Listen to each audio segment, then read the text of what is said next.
Welcome back to Taking the Helm. We just heard the story of Shane, a Marine Corps veteran of the war in Iraq who was diagnosed with PTSD.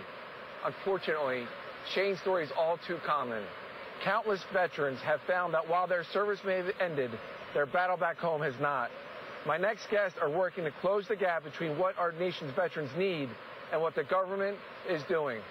Joining me now is Wounded Warrior Project's Maggie LaRocca, who has served as a program director for combat stress and recovery, my friend and former colleague in Congress and in the Army, Congressman Tom Rooney, a retired captain in the Army JAG Corps, and J. David Cox, National President of the American Federation of Government Employees and the Chairman of the AFL-CIO's Veteran Council.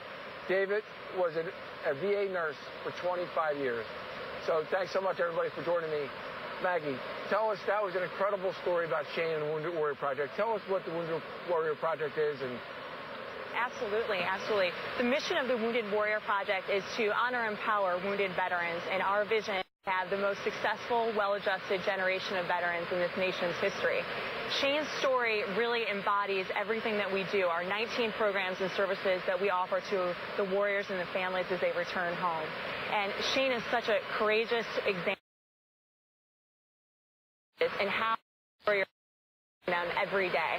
So he's able to talk about the physical impact and what he was able to find within MMA and how that completely changed his life. His wife, Christine, talks about how she was able to change the support that she offered him to make sure that he felt empowered. And he talks about the importance of peer support. So Norby Lara, one of our amazing outreach coordinators out on the West Coast, never gave up on Shane. He made sure that he was connected to those resources, and that has really allowed him to successfully readjust. Yeah, that was a powerful line to say the worst thing that could happen is you think society or community is not there for you when you come back home. Absolutely. Tom, let me go to you. We served together in the Army. We served in Congress together. Thanks for being here. What more can the government be doing? What are we doing in Congress and as a government, and what more could we do? We can do a lot more. I mean, obviously, one of the issues that we're facing now is just with the, government not being able to function correctly between the Republicans and the Democrats. Unfortunately, some of the people that are feeling the brunt of that are the people that George Washington said we shouldn't. If we can't take care of our own veterans, what's that say about us as a country? And right now, it's not very much. And you and I have worked on legislation together when you were in Congress. And one of the things that we're trying to wrap our hands around is with the returning warfighter now suffering from things that we hadn't measured as much in the past, like traumatic brain injury or PTSD, how can we evolve as a Congress in funding the type of programs that they might need, like one-on-one mental health counseling, trying to figure out what's the best way to approach and diagnose and, if need be, medicate. We're a lot of mistakes and a lot of trials when it comes to how to treat these returning warfighters. And the biggest thing for me is, I'm sure our next guest will say, is having a seamless transition from active duty to becoming a veteran, right, and not having there be and let me pick up on that seamless thing. J. David, you're president of the AFGE, which is the largest, basically, and head of the AFL-CIO Veteran Council, but you were a VA nurse. Talk to us about that seamless transition that Congressman Rooney talked about. Patrick, that seamless transition began several years ago with VA components being readily available at military bases when the people are discharged, to at least start moving the medical records right into the VA healthcare system, making the military and those people being discharged readily available and aware of the facts of the services that the VA provides. And I think one of the major things that we can do is continue expanding the VA with greater outpatient treatment, outpatient clinics. People do not want to drive 500 to 1,000 miles to seek treatment. They like community-based treatment, and the VA is doing a great job of expanding those treatments throughout the country. And I think that's very, very important. It's interesting. You bring up the community-based treatment. Tom, you had a bill, actually, that I know you were working hard on that. Basically, can you tell us about that? Yeah, in 2011, we did get language into a National Defense Authorization Act, which allowed people that were suffering from PTSD or other mental health issues to be able to use TRICARE and use it in a community-based setting. setting. I come from a very rural district now in Florida, where maybe traveling to a VA hospital isn't as easy as it would be to just go somewhere down the street and be able to use your TRICARE to be able to see a mental health specialist there. So we were lucky enough to get that language included, but there's a lot more done. Yeah. J. David, let me go back to you real quick. You were on the front lines in a VA hospital over 2 decades ago. What's the difference between what it was like then and how it's like now? Today, we are treating more than just symptoms. Years ago, people used to come in and we treated symptoms. Today, we're actually diagnosing, treating the problems, and we're treating the whole person.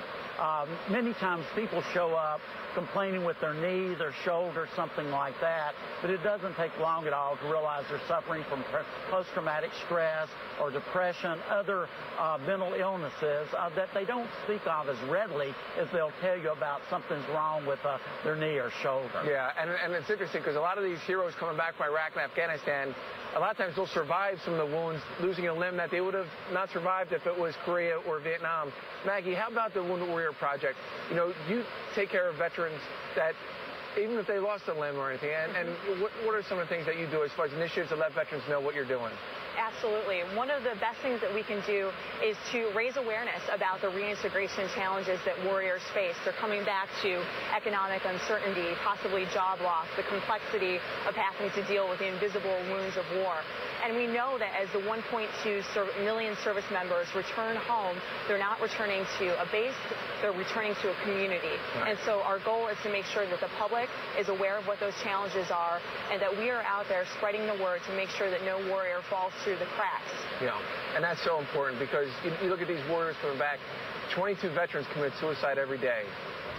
Tom, how about when we talk about that, leaving the Department of Defense and then you go in either the VA or the Department of Labor, how that transition, what are some of the initiatives that the federal government is doing that are positive, or what more could we be doing? Well, I serve on the subcommittee for MILCON with military construction. We actually are one of the... and that's appropriations. Appropriations, we spend the money, and one of the things that we've tried to get General Shinseki and DOD to come together on is to try to do where if I'm on active duty and I'm getting evaluated with a certain disability while I'm still on active duty, so when I get to become a veteran or I go into the civilian life, that there's not this huge gap and then you have to reinvent the wheel again when you become part of the VA. And so we've appropriated money. They're still not there yet. They're not there on the database that they have going from DOD to the VA. It's, you know, what a lot of people have a fear of, you know, government bureaucracy at its worst.